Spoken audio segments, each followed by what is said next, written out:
아이고 이 화상아. 내 서방이 진 빚 네가 남의 집 식모살이를 해서라도 갚아야지. 어디서 감히 시어미한테 눈을 똑바로 떠. 이 독한 년아. 뼈 빠지게 일해서 우리 아들 빚 갚아. 이년아. 시어머니는 며느리의 손가락을 억지로 펴 노예계약서에 붉은 지장을 찍게 만들었습니다.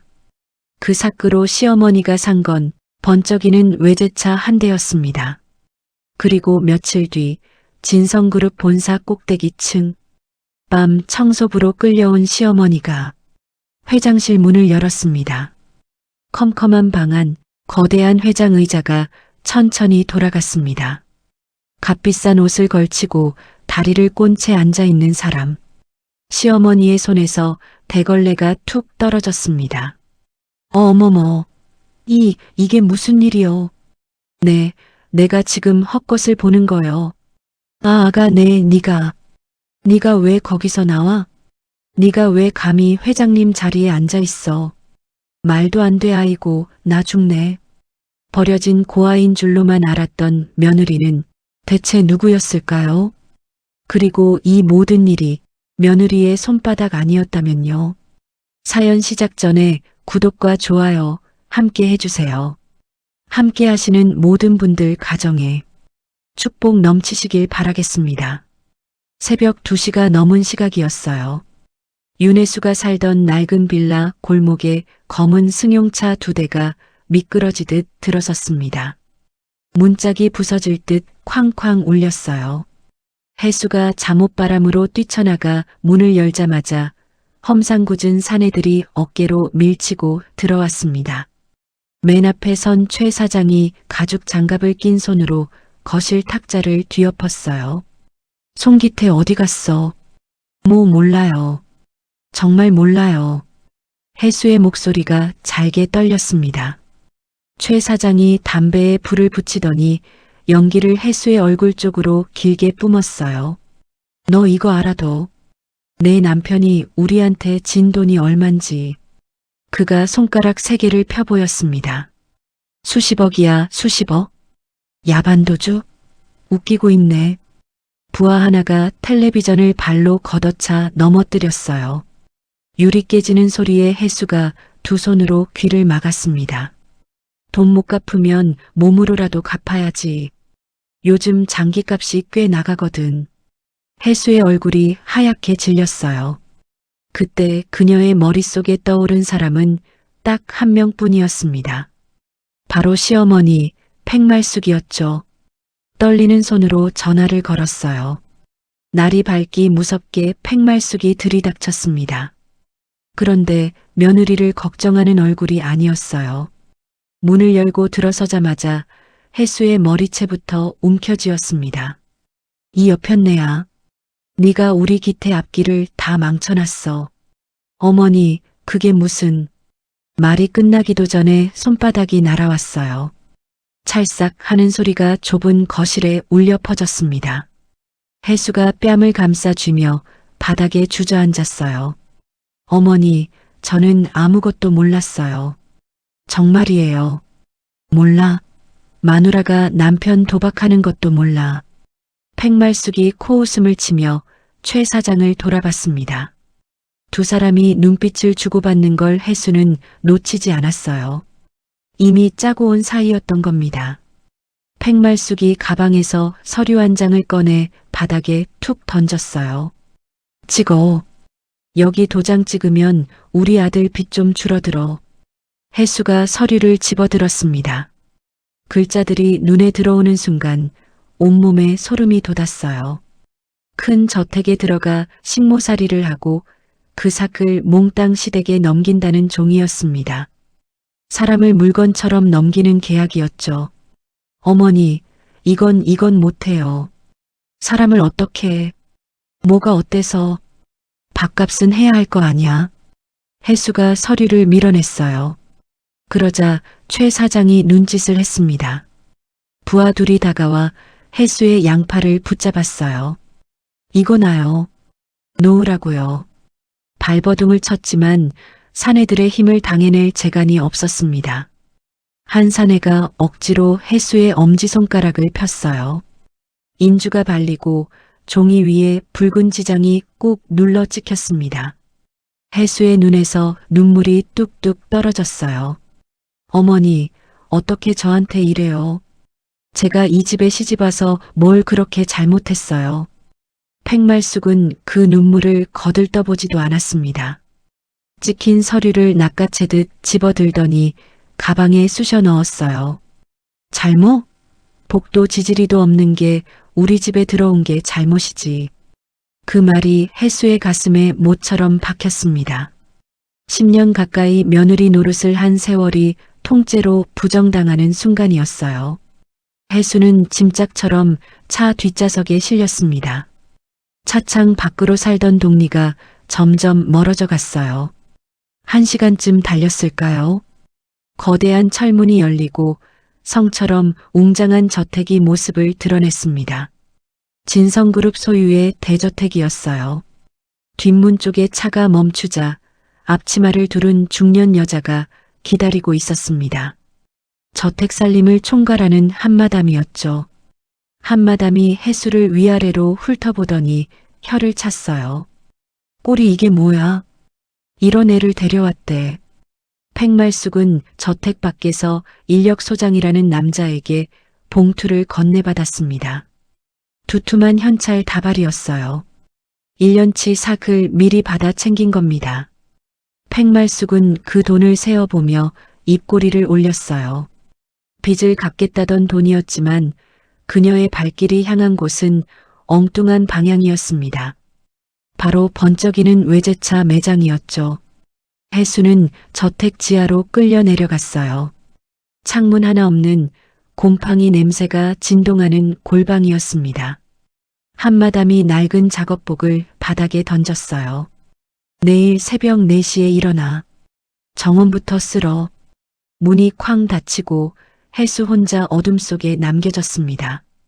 무릎을 끌어안고 한참을 앉아 있었어요. 도망친 남편, 자신을 팔아넘긴 시어머니, 두 사람의 얼굴이 번갈아 떠올랐습니다. 입술을 하도 깨물어 피가 배어 나왔어요. 해수는 목에 걸린 은목걸이를 꺼내 손에 꼭 쥐었습니다. 보육원 시절부터 지녀온 세상에 하나뿐인 물건이었어요. 낡고 볼품 없었지만 그것만이 그녀 편이었죠. 엄마는 어떻게?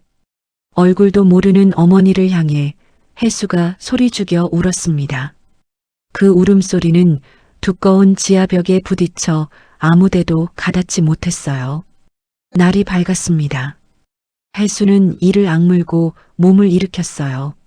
축구장만 한 정원을 혼자 쓸고 닦기 시작했습니다. 손가락 마디가 부르트고 갈라져 피가 났어요. 먼저 일하던 고참 식모들은 뒷돈으로 들어온 해수를 눈엣 가시로 여겼습니다. 자기들 목까지 슬그머니 떠넘기며 못살게 굴었죠. 그 시각 팽말숙은 붉은 스포츠카를 몰고 백화점을 누비고 있었습니다. 양손 가득 명품 쇼핑백을 들고서 말이에요. 모텔에 숨어있던 아들 기태와 만나 돈다발을 건넸습니다. 아이고 우리 아들. 이 돈으로 한 방에 다 만회해. 기태는 아내가 남의 집 하녀가 됐다는 사실에도 눈 하나 깜짝하지 않았어요. 어머니가 쥐어준 돈을 받아들고 곧장 더 큰 도박판으로 발길을 옮겼습니다. 해수는 그날 저녁 쓰레기장에서 낡은 회사 책자 하나를 발견했어요. 표지에 실린 진성그룹 회장의 사진. 이상하게도 그 얼굴을 보는 순간 가슴이 저릿하게 아려왔습니다. 왜인지 눈을 뗄 수가 없었어요. 그때 뒤통수로 얼음물 한 바가지가 쏟아졌습니다. 일은 안 하고 뭐 하는 거야? 한마담이 빈 양동이를 흔들며 서 있었어요. 흠뻑 젖은 해수가 부들부들 떨며 고개를 숙였습니다. 말 한마디 못하고 다시 걸레를 집어들었어요. 과연 이 지옥 같은 나날의 끝에는 무엇이 기다리고 있었을까요? 그날 밤에도 해수는 은목걸이를 쥔 채 오래도록 잠들지 못했습니다. 다음 날 오후였습니다. 저택 전체가 갑자기 벌집을 쑤신 듯 뒤집혔어요. 한 달 예정이던 해외 일정을 절반이나 앞당겨 진성그룹의 진도훈 회장이 예고도 없이 들이닥친 겁니다. 회장님 오신다. 다들 나와. 한마담이 새된 목소리로 소리쳤어요. 식모들이 우르르 뛰쳐나와 현관 앞에 줄을 섰습니다. 앞치마를 매만지고 흐트러진 머리를 급히 쓸어 넘겼어요.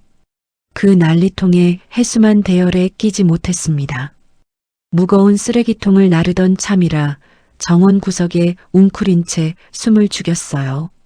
전날 뒤집어 쓴 얼음물 탓에 몸이 불덩이처럼 끓고 있었거든요. 진도훈이 저택 현관을 향해 걸어 들어왔습니다. 발걸음 하나하나에 위험이 배어 있었어요.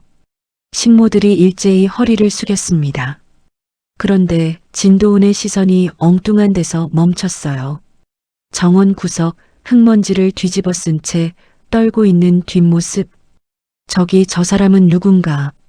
한마담의 얼굴이 흙빛으로 변했습니다. 아, 저 새로 들어온 애입니다. 제가 얼른 치우겠습니다. 한마담이 종종 걸음으로 해수에게 다가갔어요.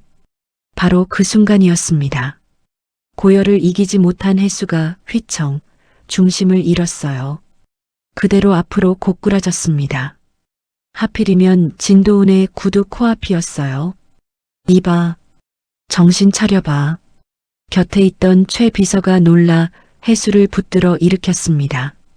그때 해수의 작업복 목덜미가 스르르 젖혀졌어요. 목 뒤에 새겨진 붉은 초승달 모양의 흉터가 훤히 드러났습니다. 그 흉터를 정면으로 마주한 진도훈의 두 눈이 크게 흔들렸어요. 숨이 턱 막혔습니다. 30년 전 놀이공원에서 잃어버린 하나뿐인 딸. 그 아이의 목 뒤에 있던 것과 토씨 하나 다르지 않았거든요. 자네, 이 사람 좀 바로 눕혀보게. 진도훈의 목소리가 잘게 갈라졌습니다. 떨리는 손으로 직접 해수의 어깨를 돌렸어요. 그 순간 해수의 품에서 무언가가 툭 하고 바닥으로 떨어졌습니다. 낡은 은목걸이였어요. 진도훈의 얼굴이 그대로 굳어버렸습니다.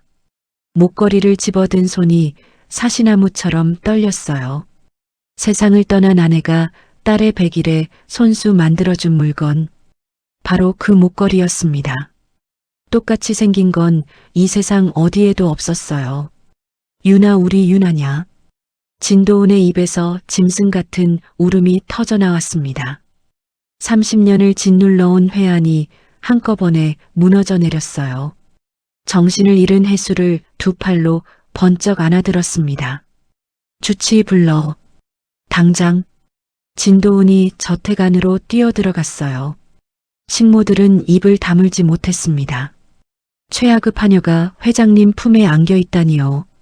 한마담은 두 다리에 힘이 풀려 그 자리에 주저앉았어요. 해수는 저택 꼭대기층 가장 좋은 방으로 옮겨졌습니다. 곧 주치의가 달려와 응급처치를 시작했어요. 진도훈은 방문 앞을 서성이며 발을 동동 굴렀습니다. 어떤가? 괜찮은 건가? 열이 심하고 많이 굶으셨습니다. 며칠 안정을 취하면 나아질 겁니다. 그 말에 진도훈이 겨우 숨을 골랐어요. 하지만 확인해야 할 일이 남아 있었습니다. 진도훈이 최 비서를 조용히 불렀어요. 저 사람 머리카락하고 피 병원에 보내게. 나하고 같이. 검사 말씀이십니까? 그래. 제일 빠른 걸로. 돈은 얼마가 들어도 좋아. 최 비서가 고개를 숙이고 물러났습니다. 진도훈은 이어서 또 하나를 지시했어요. 저 사람이 지난 30년을 어떻게 살았는지, 어쩌다 이 집에 왔는지 하나도 빠짐없이 알아내게. 목소리에 물기가 어려 있었습니다. 그 시각 도박판의 기태는 또 한 번 나락으로 떨어지고 있었어요. 어머니가 쥐어준 돈을 몽땅 날린 것도 모자랐습니다. 사기 도박에 걸려들어 하룻밤새 30억이라는 빚을 새로 짊어졌어요. 눈이 뒤집힌 최 사장 일당이 기태를 끌고 갔습니다. 외진 창고에 쳐넣고 사정없이 두들겨 팼어요. 돈 안 갚으면 내 콩팥이라도 떼어 판다. 각 썼어. 기태는 매를 이기지 못하고 종이에 지장을 찍었습니다. 몸뚱이를 담보로 잡히는 종이었어요. 한때 큰 소리치던 사내가 피투성이가 되어 벌벌 떨었습니다. 해가 기울 무렵 최 비서가 서류 뭉치를 들고 돌아왔어요. 단 몇 시간 만에 캐낸 결과였습니다. 진도훈이 서류를 한 장씩 넘겨 읽어 내려갔어요. 읽을수록 손이 부들부들 떨렸습니다. 며느리를 노예계약으로 팔아넘긴 시어머니, 그 사끄로 외제차를 사고 명품을 걸친 여자, 아내를 사지로 몰아넣고 도망친 남편, 이런 짐승만도 못한 것들이. 진도훈이 책상 위 묵직한 재떨이를 집어 벽으로 힘껏 내던졌어요. 쨍그랑 유리 조각이 사방으로 튀었습니다. 바로 그때 병원에서 검사 결과지가 도착했어요. 밀봉된 봉투를 뜯는 진도훈의 손끝이 미세하게 떨렸습니다. 종이 맨 아랫줄에 찍힌 글자. 친자가 맞을 확률 99.999%. 진도훈의 무릎이 그대로 꺾였습니다. 의자에 털썩 주저앉아 두 손으로 얼굴을 감쌌어요. 유나야, 아비가 너무 늦었구나. 30년 만에 되찾은 딸이었습니다. 그런데 그 딸이 제 집에서 하녀로 짓밟히고 있었다니요. 진도훈은 눈물을 훔치며 자리에서 일어났어요. 그 길로 혜수가 누운 방으로 뛰어들어갔습니다. 마침 혜수가 막 눈을 뜬 참이었어요. 낯선 천장, 낯선 방. 어리둥절해하는 혜수의 눈에 낯선 노신사가 들어왔습니다. 진도훈이 침대 곁에 무릎을 꿇었어요. 혜수의 손을 두 손으로 꽉 감싸쥐었습니다. 그러고는 방금 받아든 검사지를 그 앞에 내밀었어요. 이게 무슨 일이에요? 혜수의 목소리가 가늘게 떨렸습니다. 진도훈은 차마 말을 잇지 못하고 그저 혜수의 손등에 이마를 대고 어깨를 들썩였어요. 그 방 안에 30년의 세월이 통째로 쏟아져 내리고 있었습니다. 그날 밤은 참 길었습니다. 혜수는 검사지를 손에 쥔 채 한참을 멍하니 앉아 있었어요. 진도훈이 내민 종이와 30년 전 실종 전단지 속 아기 사진을 번갈아 바라봤습니다. 전단지 귀퉁이가 손대에 닳고 닳아 있었어요. 한 사람이 30년을 얼마나 애타게 찾아 헤맸는지 그 종이 한 장에 다 담겨 있었죠. 제가 버려진 게 아니었어요. 혜수의 입에서 겨우 한마디가 새어나왔습니다. 버리다니. 그런 말 마라. 진도훈이 다급히 혜수의 두 손을 감쌌어요. 놀이공원에서 내 손을 놓친 게 이 아비 평생의 죄다. 30년을 하루도 안 잊었어. 혜수의 눈에서 뜨거운 것이 왈칵 쏟아졌습니다. 고아라는 두 글자를 등에 지고 살아온 세월이었어요. 그 모진 세월이 사실은 누군가의 사무친 기다림이었다니요. 혜수가 진도훈의 품에 얼굴을 파묻고 어린아이처럼 울었습니다. 아버지, 아버지. 두 부녀가 부둥켜 안고 한참을 그렇게 울었어요. 이윽고 진도훈이 혜수의 눈물을 닦아주며 입을 열었습니다. 네가 당한 거 이 아비가 다 안다. 그 짐승 같은 것들 내가 몇 곱절로 갚아주마. 그런데 혜수의 눈빛이 서서히 달라졌어요. 젖어있던 두 눈이 얼음처럼 차갑게 식었습니다. 아버지. 혜수가 천천히 고개를 들었어요. 이 일은 제 손으로 끝내고 싶어요. 제가 당한 그대로 하나도 빠짐없이요. 진도훈이 딸의 얼굴을 물끄러미 바라봤습니다. 10년 세월의 서름이 그 눈빛 속에 고여 있었어요. 그래, 내 뜻대로 해라. 이 아비는 뒤에서 다 받쳐주마. 혜수가 최 비서를 방으로 불렀습니다. 목소리는 낮았지만 한치의 흔들림도 없었어요. 최 사장이라는 사람이 제 남편하고 시어머니한테 빌려준 돈 전부 사들이세요. 채권을 매입하란 말씀이십니까? 네. 값은 부르는 대로 다 쳐주세요. 급할수록 좋아요. 최 비서가 살짝 놀란 눈으로 혜수를 봤습니다. 방금 전까지 울던 사람이 맞나 싶었어요. 알겠습니다. 오늘 밤 안으로 처리하겠습니다. 이튿날 새벽 진성그룹의 자금이 조용히 움직였어요. 최 사장이 쥐고 있던 빈 문서가 통째로 혜수의 손에 넘어왔습니다. 이제 기태와 팽말숙의 목줄은 혜수가 쥐게 된 거예요. 혜수는 최 사장을 은밀히 불러들였습니다. 돈 앞에서는 무릎을 꿇는 사내였어요. 혜수는 그를 앞세워 앞으로 벌어질 일에 대해 낮은 목소리로 지시를 내렸습니다. 다음 날 아침이 밝았어요. 진도훈이 저택의 모든 일꾼을 마당에 불러 모았습니다. 한마담을 비롯한 식모들이 영문도 모른 채 줄을 섰어요. 진도훈이 혜수의 손을 잡고 그 앞에 섰습니다. 오늘 여러분한테 소개할 사람이 있다. 마당에 긴장이 감돌았어요. 이 사람이 내 하나뿐인 딸이다. 진성그룹을 물려받을 내 후계자야. 그 말에 마당이 얼어붙었습니다. 며칠 전까지 자기들이 걸레짝 취급하던 하녀가 이 집 상속녀라니요. 한마담의 얼굴에서 핏기가 싹 가셨어요. 다리가 후들거려 그대로 땅바닥에 주저앉았습니다. 다른 식모들도 사시나무 떨듯 무릎을 꿇었어요. 혜수가 천천히 한마담 앞으로 걸어갔습니다. 또각또각 구두 소리가 마당에 울렸어요. 머리에 얼음물 붙던 손맛 아직 생생하시죠? 한마담이 바닥에 이마를 찌우며 빌었습니다. 아씨, 아니 아가씨. 제가 죽을 죄를 지었습니다. 한 번만 용서해 주세요. 제가 정원 쓸 때 자기들 목까지 떠넘기던 분들은 누구셨더라. 혜수의 목소리는 조용했지만 마당 전체가 얼어붙을 만큼 서늘했어요. 혜수가 잠시 한마담을 내려다봤습니다. 당장 내치고 싶지만 그건 너무 편한 벌이겠죠. 한마담이 눈물범벅이 된 얼굴을 들었어요. 오늘부로 이 집 살림 총괄 자리에서 내려오세요. 앞으로 이 저택 제일 낮은 자리에서 손에 물마를 날 없이 일하게 될 겁니다. 한마담이 연신 고개를 조아렸습니다. 목이라도 붙어 있는 게 어디냐는 듯 그저 감사하다는 말만 되풀이했어요.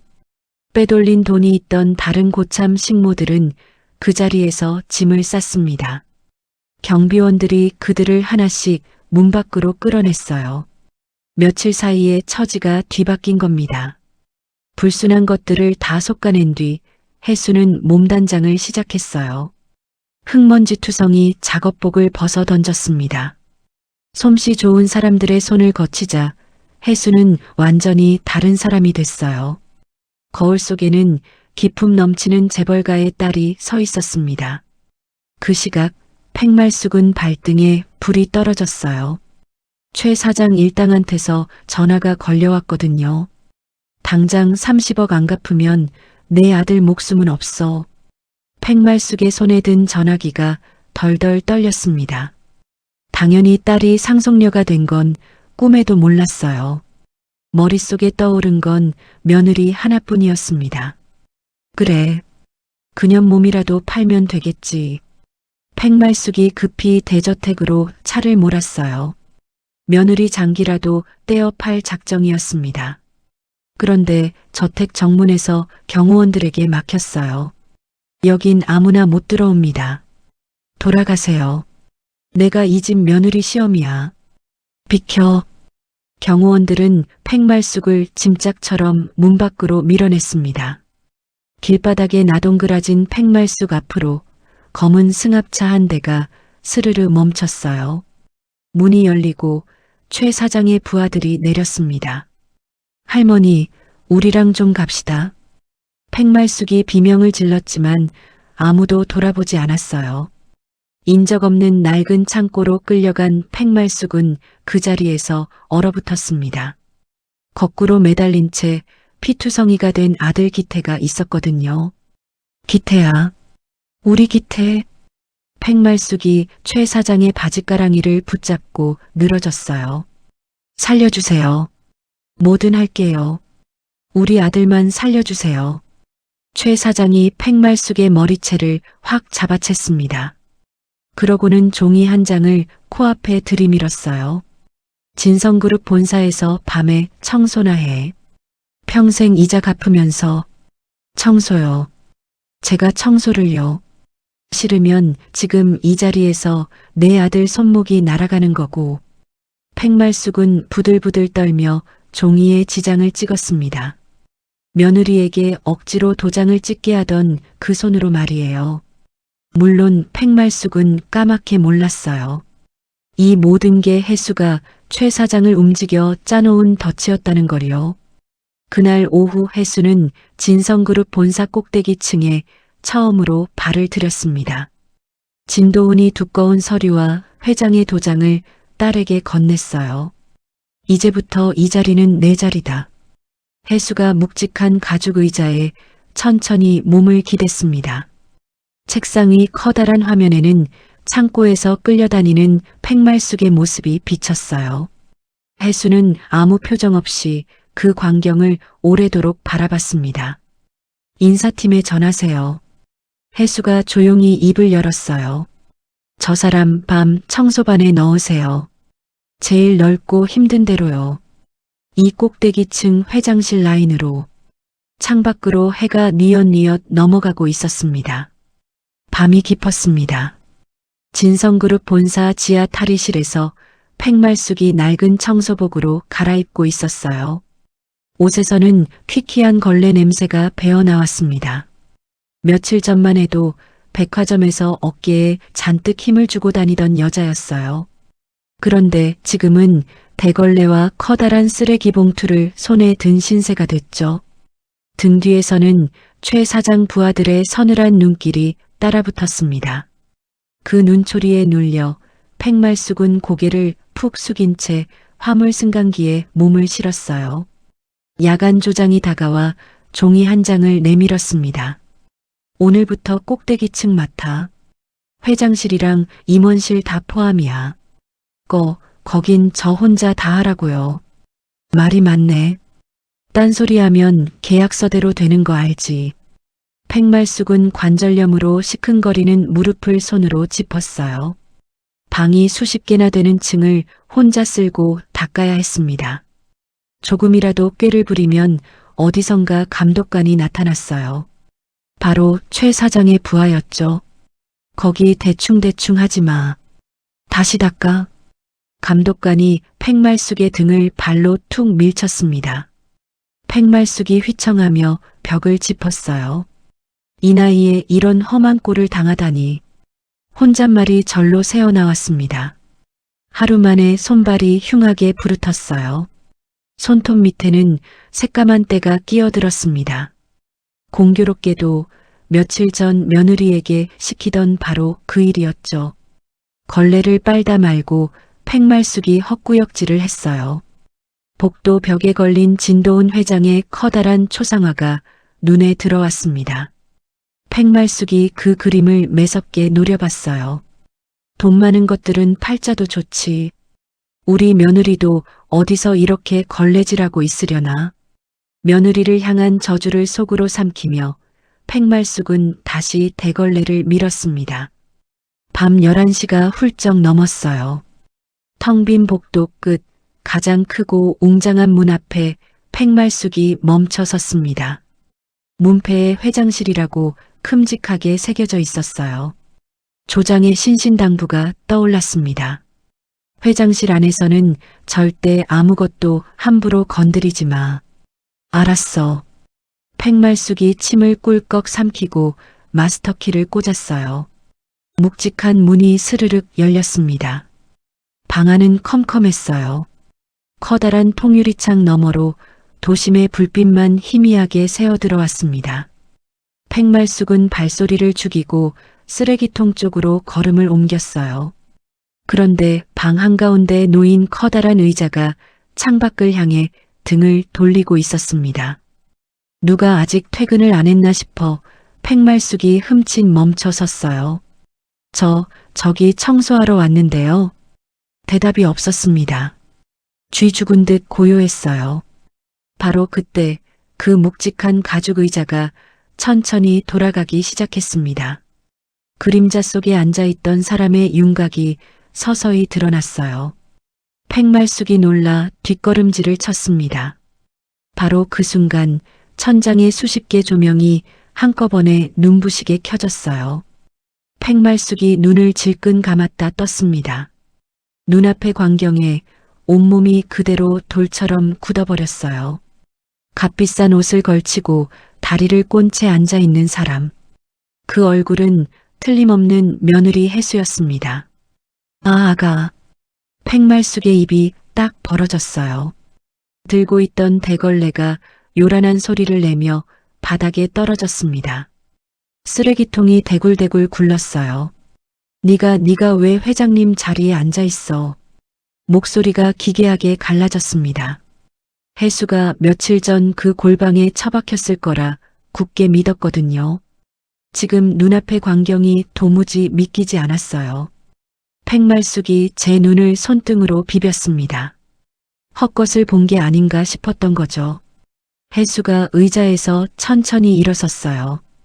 또각 구두 소리가 정적을 갈랐습니다. 해수가 팽말숙의 코앞까지 다가와 걸음을 멈췄어요. 그러고는 팽말숙의 가슴팍에 붙은 명찰을 손가락으로 툭 튕겼습니다. 야간 청소부 팽말숙이라고 또박또박 적혀 있었어요. 어머니, 밤일하러 오셨어요. 손발이 많이 상하셨네요. 해수의 목소리가 얼음장처럼 차가웠습니다. 팽말숙이 뒷걸음질을 치다 탁자에 걸려 뒤로 벌러덩 넘어졌어요. 우스꽝스럽게 나동그라진 팽말숙을 향해 해수가 두꺼운 봉투 하나를 툭 던졌습니다. 봉투가 바닥에 부딪히며 안에 든 서류들이 우수수 쏟아졌어요. 팽말숙이 떨리는 손으로 종이 한 장을 집어들었습니다. 며칠 전 며느리 손가락에 억지로 인주를 묻혀 찍게 한 그 노예 계약서였어요. 그 밑으로 아들의 30억 도박 빈 문서까지 딸려 나왔습니다. 이게 왜 내 손에? 제가 다 사드렸거든요. 최 사장님, 이제 제 사람이에요. 팽말숙의 얼굴이 백지장처럼 하얗게 변했습니다. 자기가 판을 짰다고 믿었던 모든 일이 사실은 며느리의 손바닥 아니었던 거예요. 아들을 협박하던 최 사장도 자신을 이 청소부 자리로 몰아넣은 것도 전부 해수가 그려놓은 그림이었습니다. 아니 아가씨. 이건 오해야. 내가 다 너 잘되라고. 잘되라고요. 해수가 짧게 되물었어요. 머리에 얼음물 붓고 손가락 억지로 펴서 도장 찍게 한 게 저 잘되라고 한 거예요. 팽말숙은 아무 말도 하지 못했습니다. 입만 벙긋거릴 뿐이었어요. 바닥에 흩어진 종이들 사이에서 팽말숙은 뒤늦게 자신이 얼마나 큰 짓을 저질렀는지 깨달았습니다. 며느리는 이미 이 거대한 회사의 주인이 되어 있었어요. 해수가 책상 위 인터폰을 조용히 집어들었습니다. 들어오세요. 짧은 한마디였어요. 문 밖에서 대기하던 경호원들과 사복 차림의 사람들이 회장실 안으로 들어섰습니다. 팽말숙이 바닥을 기며 뒷걸음질을 쳤어요. 아가, 잠깐만. 내 말 좀 들어봐. 응. 해수는 그 애원을 조용히 내려다볼 뿐이었습니다.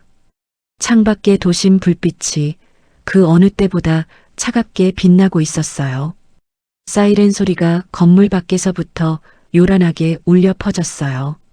팽말숙이 그제야 정신이 번쩍 들었습니다. 살아야겠다는 생각 하나로 바닥을 기어 해수의 구두 끝을 부여잡았어요. 아가, 한 번만. 딱 한 번만 봐줘. 응. 며칠 전 며느리 뺨을 후려치던 그 오만함은 어디로 갔을까요? 팽말숙이 제 손으로 제 뺨을 철썩철썩 때리기 시작했습니다. 내가 미쳤지. 내가 눈이 삐었지. 아가 잘못했어. 혜수가 그 더러운 손을 발끝으로 툭 밀어냈어요. 그러고는 허리를 숙여 팽말숙의 눈을 똑바로 들여다봤습니다. 어머니, 그날 저한테 뭐라고 하셨죠? 팽말숙이 눈만 껌뻑였어요. 복도 지질이 없는 게 우리 집에 들어온 게 잘못이라고 하셨잖아요. 혜수의 목소리가 조금도 떨리지 않았습니다. 그 말 제가 하나도 안 잊었어요. 그날 그 골방에서요. 팽말숙의 입술이 파르르 떨렸어요. 바로 그때 회장실 문이 활짝 열렸습니다. 경찰관들이 성큼성큼 걸어 들어왔어요. 팽말숙 씨, 문서 위조하고 사람 팔아넘긴 혐의로 같이 좀 가셔야겠습니다. 차가운 수갑이 팽말숙의 두 손목에 채워졌습니다. 이거 내가 뭘 잘못했다고. 이거 놓으라니까. 팽말숙이 발버둥을 쳤지만 소용없었어요. 경찰관들이 그녀를 억지로 일으켜 세웠습니다. 복도로 질질 끌려나가는 동안 밤 근무 중이던 직원 수십 명이 그 광경을 지켜봤어요. 싸늘한 눈빛들이 팽말숙에게 꽂혔습니다. 같은 시각 도시 외곽의 낡은 창고였어요. 최 비서가 이끄는 진성그룹 사람들과 경찰이 셔터를 부수고 들이닥쳤습니다. 최 사장 일당은 미리 입을 맞춘 대로 순순히 자리를 비켜줬어요. 거꾸로 매달려 피투성이가 된 기태가 바닥으로 끌려 내려왔습니다. 이거 뭐야? 당신들 누구야? 기태가 발버둥을 쳤어요. 그 얼굴 위로 두꺼운 서류 뭉치가 눈처럼 쏟아졌습니다. 불법 도박의 회사돈까지 손댄 죄를 낱낱이 적은 종이였어요. 송기태 씨, 갈 데가 많습니다. 경찰관이 기태의 팔을 붙잡았습니다. 기태의 손목에도 차가운 쇠고랑이 채워졌어요. 그제야 기태는 모든 게 끝났다는 걸 직감했습니다. 넋이 나간 얼굴로 허공만 바라봤어요.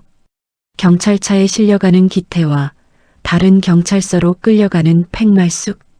두 모자가 같은 밤에 나란히 유치장 신세가 됐습니다. 그 시각 혜수는 회장실 창가에 서 있었어요. 발밑으로 펼쳐진 도심의 불빛을 내려다봤습니다. 손에 든 잔을 살짝 들어 올렸어요. 누구를 위한 건배도 아니었습니다. 그저 오래 참아온 무언가를 조용히 내려놓는 몸짓이었죠. 날이 밝았습니다. 진성그룹 사람들의 빈틈없는 준비 앞에서 기태와 팽말숙에게는 빠져나갈 구멍이 없었어요. 두 사람을 가둬둬야 한다는 법원의 결정이 순식간에 떨어졌습니다. 세상이 이 사건으로 발칵 뒤집혔어요. 재벌 집단을 한여로 부려먹은 못된 시댁 이야기. 신문과 방송이 앞다투어 대서특필했습니다. 사람들은 분노했고 또 통쾌해했어요. 유치장의 낡은 텔레비전으로 뉴스를 본 기태는 그 자리에서 무너졌습니다. 제 아내가 진성그룹의 진짜 주인이었다는 사실, 그걸 이제야 알게 된 거예요. 기태가 기괴한 비명을 지르며 쇠창살에 머리를 찧었습니다. 안 돼. 혜수야. 여보, 이러지 마. 나 좀 봐줘. 간수들이 달려와 기태를 뜯어 말렸어요. 며칠에 걸친 조사에서 기태의 죄가 줄줄이 딸려 나왔습니다. 도박 자금을 어디서 끌어왔는지, 어떻게 사람들을 속였는지. 팽말숙 역시 마찬가지였어요.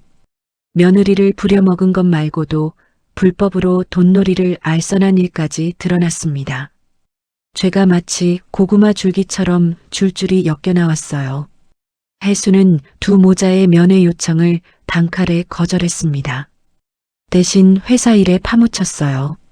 진성그룹의 앞날을 좌우할 큰 사업을 직접 진두지휘했습니다. 처음엔 혜수를 못마땅해 하던 임원들도 있었어요.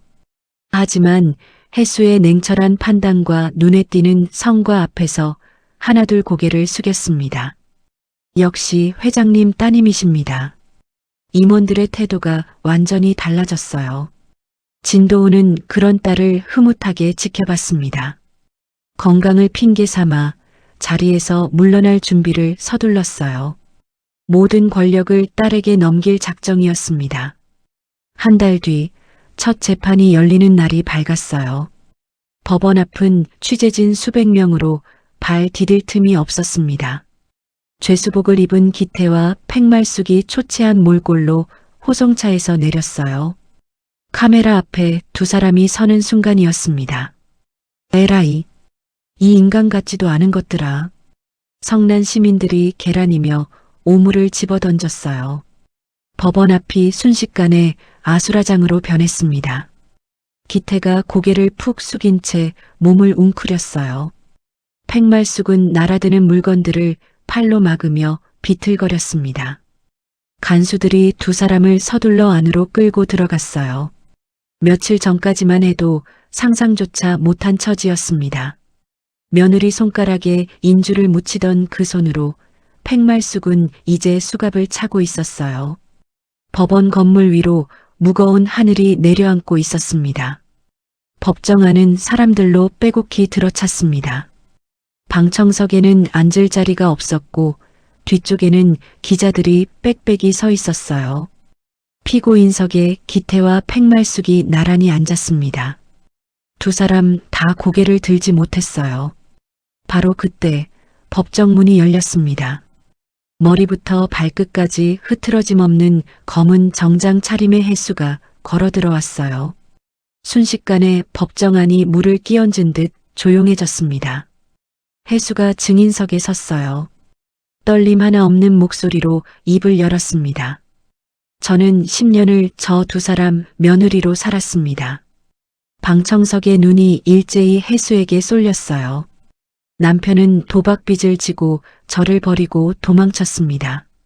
시어머니는 저를 남의 집 하녀로 팔아넘겼고요. 혜수는 자신이 겪은 일을 하나하나 담담하게 풀어놨습니다. 억지로 지장을 찍던 밤도 머리에 얼음물을 뒤집어 쓴 날도요. 기태는 혜수의 눈을 마주치지 못했어요. 몸을 잔뜩 웅크린 채 눈물만 뚝뚝 흘렸습니다. 팽말숙은 달랐어요. 허공에 대고 삿대질을 하며 소리를 질렀습니다. 저건 다 거짓말이에요. 전현이 우리 집 말아먹은 거라고요. 피고인, 조용히 하세요. 재판장이 엄하게 제지했어요. 이어서 큰 화면에 영상이 흘러나왔습니다. 팽말숙이 사채업자에게 돈다발을 건네받는 장면이었어요. 며느리를 넘기며 낄낄대는 목소리까지 고스란히 담겨 있었습니다. 방청석에서 야유가 쏟아졌어요. 세상에 저런 시어미가 다 있나? 천벌을 받을 여편네네. 빼도 박도 못하는 증거 앞에서 변호인마저 입을 다물었습니다. 결국 기태가 바닥에 무릎을 꿇었어요. 제가 다 잘못했습니다. 한 번만 봐주십시오. 제발이요. 조금 전까지 모른 척하던 사내가 갑자기 비굴하게 빌기 시작했습니다. 재판장이 판결문을 집어들었어요. 법정이 다시 숨죽인 듯 고요해졌습니다. 피고인 송기태에게 징역 15년을 선고한다. 법봉이 3개 내리쳐졌어요. 그 순간 기태가 그대로 뒤로 넘어갔습니다. 입에 거품을 문 채 발작을 일으켰어요. 간수들이 달려들어 기태를 짐짝처럼 끌어냈습니다. 이어서 재판장의 목소리가 다시 울렸어요. 피고인 팽말숙에게 징역 7년과 함께 물어내야 할 돈을 명한다. 팽말숙이 벌떡 일어섰습니다. 신고 있던 신발을 벗어 재판장을 향해 집어던졌어요. 이게 무슨 재판이야. 다 짜고 치는 거지. 저 여자 끌어내. 여자 간수들이 달려들어 팽말숙을 제압했습니다. 발버둥 치는 팽말숙이 법정 밖으로 질질 끌려나갔어요. 감옥에서 늙어 죽을 날만 받아놓은 신세가 된 거예요. 한편 그날 아침 최 사장 일당도 결국 법의 심판을 피하지 못했습니다. 혜수는 두 모자를 벼랑 끝으로 몰기 위해 최 사장을 잠시 부렸을 뿐이에요. 쓸모가 다한 사냥개까지 그냥 두고 볼 생각은 없었습니다. 사람을 가두고 두들겨 팬 죄가 낱낱이 드러나면서 최 사장과 부하들도 줄줄이 쇠고랑을 찼어요. 해수가 조용히 법정을 빠져나왔습니다. 정문 앞에는 진도훈이 기다리고 있었어요. 두 부녀의 눈이 마주쳤습니다. 해수가 아주 옅은 미소를 지어 보였어요. 말은 없었지만 긴 악연이 마침내 끊어졌다는 걸 서로 알았습니다. 며칠 뒤 교도소에 갇힌 기태의 나날이 시작됐어요. 기태는 험한 수감자들 사이에서 매일 밤 얻어맞았습니다. 한때 큰 소리치던 사내는 온데간데 없었어요. 밤마다 좁은 독방에 웅크려 지난 날을 곱씹었습니다. 버리고 도망친 아내가 실은 자기 인생을 통째로 떠받치고 있었다는 걸 이제야 알았어요. 기태가 피눈물을 흘렸습니다. 하지만 철창문은 굳게 닫힌 채 꿈쩍도 하지 않았어요. 여자 교도소에 갇힌 팽말숙도 사정은 마찬가지였습니다. 지독한 죄질이 소문나면서 가장 사나운 방에 배정됐어요. 험한 수감자들 틈에서 팽말숙은 하루도 마음 편할 날이 없었습니다. 며느리 위에서 군림하던 기세는 온데간데 없이 사라졌어요. 해수는 최 비서를 통해 두 사람의 소식을 이따금 전해 들었습니다. 하지만 마음이 흔들리는 일은 없었어요. 책상 위에 놓인 두 사람의 사진을 미련 없이 파쇄기에 넣어버렸습니다. 이제 해수의 눈은 앞을 향해 있었어요. 지난날의 그늘을 완전히 벗어던졌습니다. 진성그룹을 세계 최고의 회사로 키우겠다는 목표 하나만 남았어요. 공격적으로 새 사업을 벌이고 다른 회사들을 사들였습니다. 재계 안팎에서는 해수의 이야기로 떠들썩했어요. 고아로 자란 며느리가 거대한 그룹의 총수가 되다니요.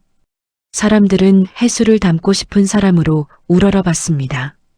이윽고 진도훈이 공식적으로 물러나겠다고 선언했어요. 주주들이 모인 자리에서 해수를 새 대표로 세우는 안건이 만장일치로 통과됐습니다. 취임식 날 진성그룹 본사 로비는 축하 화환과 취재진으로 발 디딜 틈이 없었어요. 새 시대를 알리는 자리였습니다. 수많은 카메라가 해수 한 사람을 향하고 있었어요. 그로부터 3년의 세월이 흘렀습니다. 매서운 눈보라가 몰아치는 어느 겨울날이었어요. 지방교도소 한 구석, 쓰레기를 모아두는 자리에서 한 노파가 언손을 호호 불고 있었습니다. 낡은 죄수복 위에 방한복을 겹겹이 껴입은 모습이었어요. 바로 팽말숙이었습니다. 세월과 고생이 그녀를 알아볼 수 없게 만들어놨어요. 머리는 하얗게 새고 앞니도 다 빠져버렸습니다. 며느리를 후려치던 그 표독스러운 얼굴은 흔적조차 남지 않았어요. 팽말숙이 쓰레기 봉투를 뒤지다 무언가를 집어들었습니다. 곰팡이가 핀 식빵 조각이었어요. 누군가 먹다 버린 것이었습니다. 팽말숙은 주위를 힐끔 살피더니 그걸 입안에 허겁지겁 밀어 넣었어요. 배고픔이 창피함을 이긴 지 오래였습니다. 바로 그때였어요. 교도소 마당에 걸린 커다란 화면에서 요란한 팡파르 소리가 울려 퍼졌습니다. 연말을 맞아 최고의 경제인을 뽑는 시상식이 생중계되고 있었어요. 올해를 빛낸 최고의 경제인 진성그룹 윤혜수 회장입니다. 진행자의 목소리가 마당 전체에 쩌렁쩌렁 울렸습니다. 화면 속에 하얀 정장을 차려입은 해수가 등장했어요. 수천 명의 사람들이 자리에서 일어나 손뼉을 쳤습니다. 해수가 단상에 오르는 모습은 눈이 부실 만큼 환하게 빛났어요. 팽말숙이 하던 일을 멈췄습니다. 입가에 빵 부스러기를 묻힌 채 너클 놓고 화면을 올려다봤어요. 화면 속 해수가 여유로운 미소를 지으며 황금빛 상패를 번쩍 들어 올렸습니다. 그 순간 팽말숙은 이상한 착각에 빠졌어요. 마치 해수가 쓰레기장 바닥에 주저앉은 자신을 내려다보며 웃는 것만 같았습니다. 주체할 수 없는 부끄러움이 밀려왔어요. 제 발로 걷어차 버린 복이 얼마나 컸는지 이제야 뼈에 사무쳤습니다. 팽말숙의 손에서 쓰레기 집게가 툭 떨어졌어요. 내가 저 아이를 말끝을 잇지 못했습니다. 노예로 팔아넘긴 고아 며느리가 나라 경제를 쥐락펴락하는 사람이 되어 있었어요. 팽말숙이 마침내 피를 토하듯 비명을 질렀습니다. 그러고는 눈밭에 두 무릎을 꿇었어요. 꽝꽝 언 바닥에 얼굴을 지니기며 제 머리털을 쥐어뜯었습니다. 내가 죄인이야. 내가 천하의 죄인이야. 목 놓아 울부짖었지만 아무도 돌아보지 않았어요. 매서운 겨울바람만이 그 처절한 울음소리를 삼켜버렸습니다. 같은 시각 멀리 떨어진 다른 교도소 면회실이었어요. 깡마른 사내 하나가 휠체어에 몸을 기댄 채 앉아 있었습니다. 바로 기태였어요. 오랜 폭행과 굶주림에 몸이 성한 데가 없었습니다. 기태가 덜덜 떨리는 손으로 수화기를 들었어요. 유리창 너머는 텅 비어 있었습니다. 3년이 지나도록 면회 오는 사람 하나 없었어요. 혜수야, 여보, 딱 한 번만 와줘. 딱 한 번만. 기태가 초점 없는 눈으로 허공에 대고 중얼거렸습니다. 돌아오는 건 침묵뿐이었어요. 기태가 갑자기 발작을 일으켰습니다. 입에 거품을 물고 바닥으로 고꾸라졌어요. 간수들이 달려와 기태를 거칠게 붙들어 의무실로 끌고 갔습니다. 그 뒤로 교도소의 무거운 철문이 쿵 하고 닫혔어요. 날이 밝았습니다. 진성그룹 본사 꼭대기층 회장실이었어요. 혜수가 깔끔하게 정돈된 책상 앞에 앉아 있었습니다. 거대한 사업 서류에 만년필로 힘차게 서명을 했어요. 이제 물러나 고문으로 남은 진도훈이 뒷짐을 지고 방으로 들어왔습니다. 훌륭하게 자란 딸의 어깨를 따뜻하게 두드렸어요. 우리 딸, 이제 아비보다 낫구나. 아버지 덕분이에요. 혜수가 잔잔하게 웃으며 자리에서 일어섰습니다. 창가로 다가가 블라인드를 활짝 걷었어요. 아침 햇살에 도심의 빌딩 숲이 황금빛으로 물들고 있었습니다. 3년 전 지하 골방에서 흙먼지를 뒤집어 쓰고 떨던 기억이 스쳤어요. 그때의 두려움은 이제 어디에도 남아있지 않았습니다. 스스로 일궈낸 승리자의 미소만이 혜수의 입가에 번졌어요. 똑똑 문 두드리는 소리가 났습니다. 최 비서가 조용히 들어왔어요. 회장님, 세계 각국 임원들과의 회의 준비가 끝났습니다. 혜수가 고개를 끄덕였습니다. 당당한 걸음으로 회장실 문을 나섰어요. 복도 양쪽에 늘어선 수백 명의 임직원이 허리를 깊이 숙여 인사했습니다. 혜수가 그 사이를 거침없이 가로질러 걸어갔어요. 한 걸음 한 걸음이 흔들림 없이 단단했습니다. 창밖에서는 겨울 햇살이 눈부시게 쏟아지고 있었어요. 시상식이 끝나고 일주일쯤 지난 늦은 밤이었습니다. 혜수가 혼자 있고 싶었어요. 수행원들을 모두 돌려보내고 직접 차를 몰았습니다. 향한 곳은 3년 전 자신이 하녀살이를 하던 옛 대저택이었어요. 지금은 회사 연수원으로 바뀌어 옛 흔적이 많이 지워진 곳이었습니다. 혜수가 정원 앞에 차를 세웠어요. 차가운 밤 공기를 깊이 들이마셨습니다. 천천히 걸음을 옮긴 곳은 지난날 자신이 피땀 흘려 쓸고 닦던 화단 앞이었어요. 한겨울인데도 죽지 않고 파랗게 살아남은 잡초 무더기가 눈에 들어왔습니다. 혜수가 화단 앞에 조용히 쪼그려 앉았어요. 값비싼 외투 자락이 흙에 닿는 것도 개의치 않았습니다. 밤마다 몰래 눈물을 훔치며 만지작거리던 은목걸이. 그 차가운 감촉이 아직도 생생했어요. 혜수가 목에 걸린 화려한 목걸이 대신 옷깃 아래 흉터를 가만히 어루만졌습니다. 바로 그때였어요. 저만치서 손전등 불빛 하나가 흔들리며 다가왔습니다. 야간 순찰을 돌던 사람이었어요. 지난날 대저택 살림을 쥐고 흔들던 그 한마담이었습니다. 가장 낮은 자리로 내려앉은 뒤 이제는 밤마다 이 연수원을 지키는 신세가 됐어요. 거기 누구요? 한마담이 손전등을 해수 쪽으로 비췄습니다. 빛이 해수의 얼굴을 훑는 순간이었어요. 한마담이 그 자리에 얼어붙었습니다. 회장님. 들고 있던 손전등이 바닥에 툭 떨어졌어요. 한마담이 사시나무 떨듯 무릎을 꿇고 납작 엎드렸습니다. 이 늦은 시각에 여기까지 몰라 뵀습니다. 해수는 한마담 쪽으로 눈길조차 주지 않았어요. 여전히 화단을 바라본 채 조용히 입을 열었습니다. 이 잡초들 앞으로 절대 뽑지 마세요. 예. 분부대로 하겠습니다.